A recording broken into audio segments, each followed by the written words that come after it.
তাদের পুলিশের সদস্য আছে, তাদের বাসায় 4 জন কনস্টেবল, তাদের পাওয়ার দেখাই সবকিছু করতেছে। বলতেছে আমরা মামলা খাইলে আমাদের অ্যারেস্ট করার ক্ষমতা কারো নেই। নাম ব্যবহার করে তো অলরেডি করতেছে তারা। মামলা থাকা সত্ত্বেও জামিনে আসতেছে না, তারা প্রকাশ্যে ঘুরে বেড়াচ্ছে, পুলিশ তো তাদেরকে আটক করতেছে না। জজমিয়া সাহেবের ছেলের নাম শফিকুল ইসলাম, গাজীপুর পুলিশ লাইনে কর্মরত আছে। আর তার বাস্তির জামাই পুলিশ সদস্য, ওটার নাম আমার জানা নেই। বাগনি জামাই পুলিশ সদস্য, 4টা পুলিশ সদস্য টোটাল আছে তাদের। প্রিয় সাংবাদিক ভাইয়েরা, আমি মোহাম্মদ সামিউল ইসলাম, পিতা মোহাম্মদ নুরুল ইসলাম, মাতা মিতু সাজেদা বেগম, সাং আলিপুর, ডাকঘর ইটাপাড়া, হরজতপুর, কেরানীগঞ্জ মডেল, ঢাকা। আমি আপনাদের মাঝে উপস্থিত হইয়া দেশবাসী ও সংশ্লিষ্ট কর্মকর্তাদের জানাইতাছি যে আমার পিতা মোহাম্মদ নুরুল ইসলাম গং ওয়ারিশ ও করে সূত্রে চরালগি মৌজার CS 247 নম্বর খতিয়ানের ডাক নং 1961, দাগের 54% নাল জমি, এসে খতিয়ান 490, ডাক নং 3674, জমির পরিমাণ 54%, যাহার RS সংশোধনীয় পৃথক খতিয়ান 147/1, ডাক নং 5173, জমির পরিমাণ 54%, যাহা বর্তমানে সর্বক্ষেত্রে বৈধভাবে ঘোষিত। উল্লেখ থাকে যে উক্ত সম্পত্তি ভুলক্রমে আব্দুল রাজ্জাকের নামে RS রেকর্ড হয়। পরবর্তীতে আমরা আমার পিতা নুরুল ইসলাম গং দের রেকর্ড সংশোধনীয় মামলা করি, যার মামলা নং 540/2021।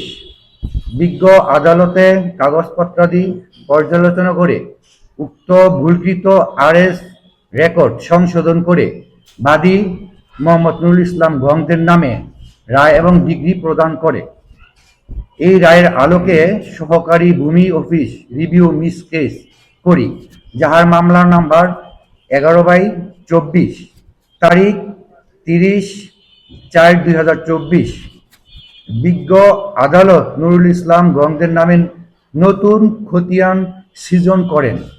উক্ত খতিয়ানের আলোকে আমরা নামজারি জমাবাদ ও খাজনা দ্বীপ প্রদান করি। এমন অবস্থায় বিবাদীগণ 17 বছর ফ্যাসিস্ট আওয়ামী লীগ শাসন আমল থেকে জোরপূর্বক ভয়ভীতি দেখিয়ে অবৈধভাবে দখল করে আসছে।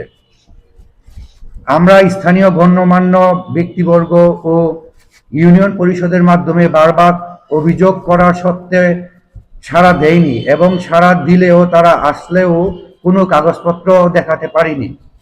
উল্লেখ থাকে যে বিবাদীগণ তাদের পরিবারের কয়েকজন পুলিশ সদস্য থাকায় ক্ষমতার অপব্যবহার করে আমাদের মিথ্যা মামলা এবং হুমকি-দামকি দিয়ে আমাদের বিরুদ্ধে নানান প্রকার মিথ্যা বানোয়াট অপপ্রচার চালাচ্ছে এবং বিএনপির নামে অপপ্রচার চালাচ্ছে। প্রিয় সাংবাদিক ভাইয়েরা, আমি আইনের প্রতি শ্রদ্ধাশীল। আমি দেশের আইন মানি। আমার কাগজপত্র সব বৈধ থাকা সত্ত্বেও জমির সামনে আমি যেতে পারি না। আপনাদের লিখনির মাধ্যমে সংশ্লিষ্টদের দৃষ্টি কামনা করছি এবং অবৈধভাবে দখলকারীদের উচ্ছেদের জোর দাবি জানাচ্ছি।